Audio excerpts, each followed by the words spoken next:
जय श्री कृष्णा, राधे राधे, ओम नमः शिवाय। आज शंकर जी के कथा सुना। शंकर जी के भक्त एक जना रहे, उनके कथा सुना दिया। एक गांव में एक कुहार रहे। वो कुहार बड़ा पूजा पाठ करत रहे, अपन हड़िया गगरी बनावे, पूजा पाठ खूब करे, खूब दोनों बेकत पूजा पाठ करत रहे लोग।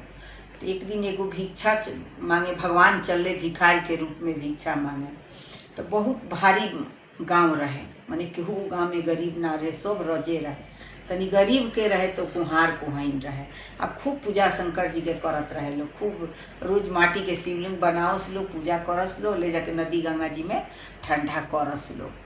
तो भगवान उनका पर खूब प्रसन्न रहे। तो भर गाँव में साधु भिक्षा मांगे ले, आ भर गाँव में मांगे ले कि उनका खतनी भिक्षा ना दिया।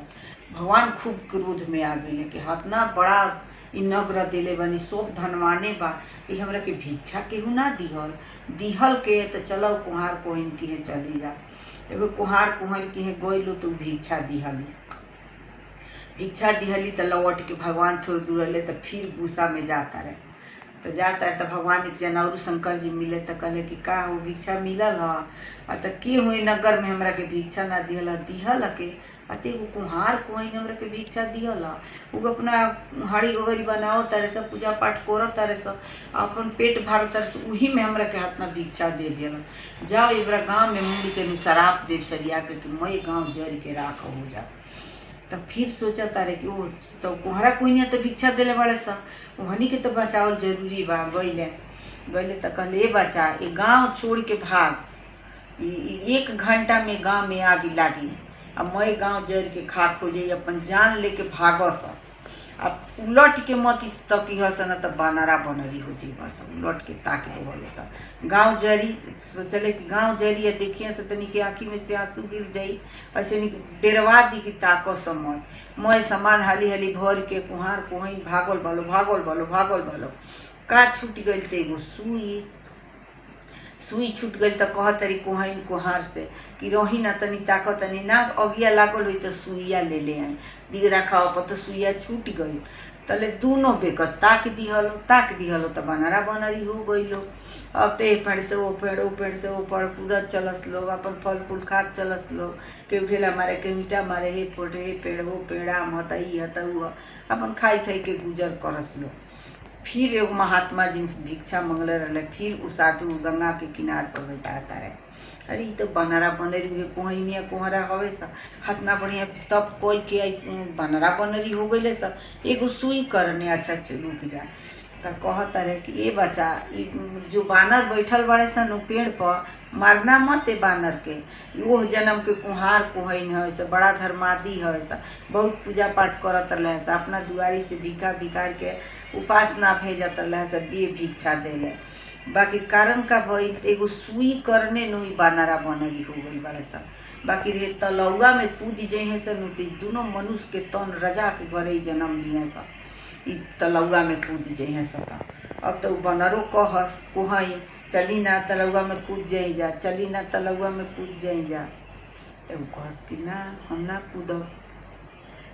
जा तू कूद। एक तो कैलू कि बनरा बनरी कैलू, आ दूसरे हमरा के तालाब में कूदावे आई बड़ू। जौनो हम फिर तुर खा तनी फल फूल मांग चुंग के खा तनी, केहू हतना कुछ दे देता। तलौआ में कूद जाई तो जौनो हाथ गोड़ बा तौनो ना रही, वो हाथ गोड़ चल जाई। तो कहली कि रौरा कूदब बा ना कूदब, हम तो कूदब। तो कहले जा कूद। कोहइन कूद गई तालाब में, कूद गई भगवान के नाम लेके, शंकर जी के नाम लेके कूद गई। तो खूब सुंदर 12 बरिस के लड़की वो तालाब में हो गई। जाके राजा जहाँ नहात रहे दूसरा गाँव में, खूब राजा रहे, खूब धनवान राजा रहे। राजा के लड़का रहे, वो नहात रहे तालाब में।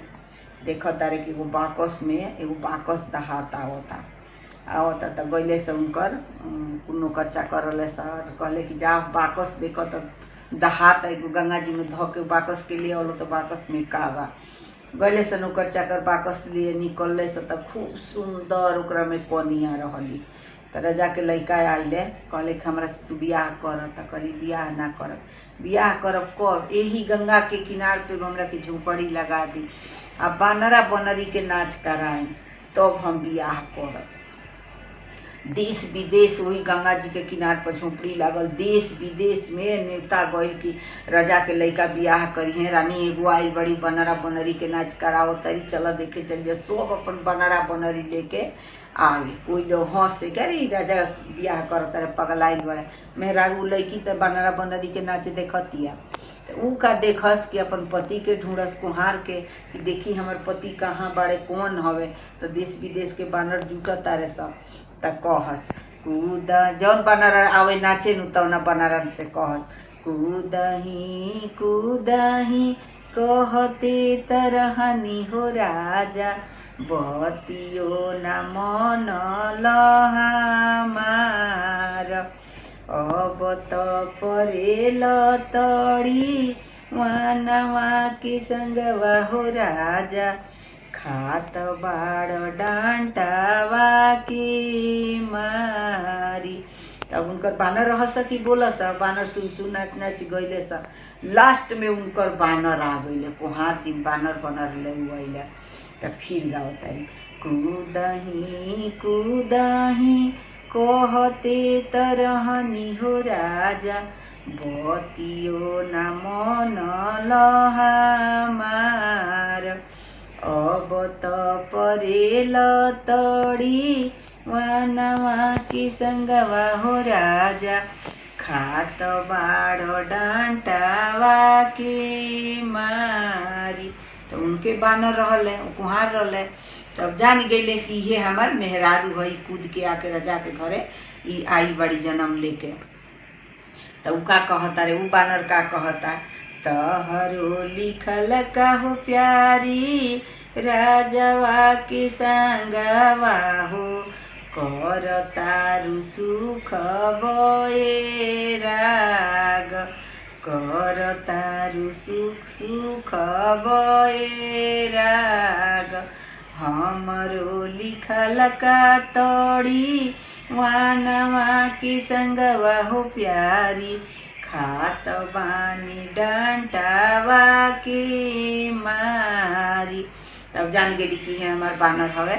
तो कहली राजा से कि रौसन बियाह कब करब, जब ई बानर के अपना साथ में ले चलब घरे तब तो बियाह करब। तो कहले कि ई बताओ कि हाथना भारी हम विद्वान राजा, हाई बानर ले जाई तो लोग का कही, दुनिया में लोग घोड़ा हाथी दहेज मांगता लेता, आ हम ई बानर लेके जाई। तो कहली कि देखी हमार बानर ना है, ये हमार पति देव है वो जन्म के से ऐसा ऐसन बात भइल बा, हमी कि बानरा बनरी भइल बन जाता। कहले राजा के लइका कि ठीक बा हम बानर ले चलब, बाकी तब तारा से हम शादी करब। अब वो जे उनकर शादी गंगा जी के किनार पर अचाई बा, बानर बाड़े, खूब धूमधाम से शादी भइल बा। रानी के डोली आगा आगा गइल बा, पाछा पाछा उ बानर गइल बा। जय श्री कृष्ण, राधे राधे। ओम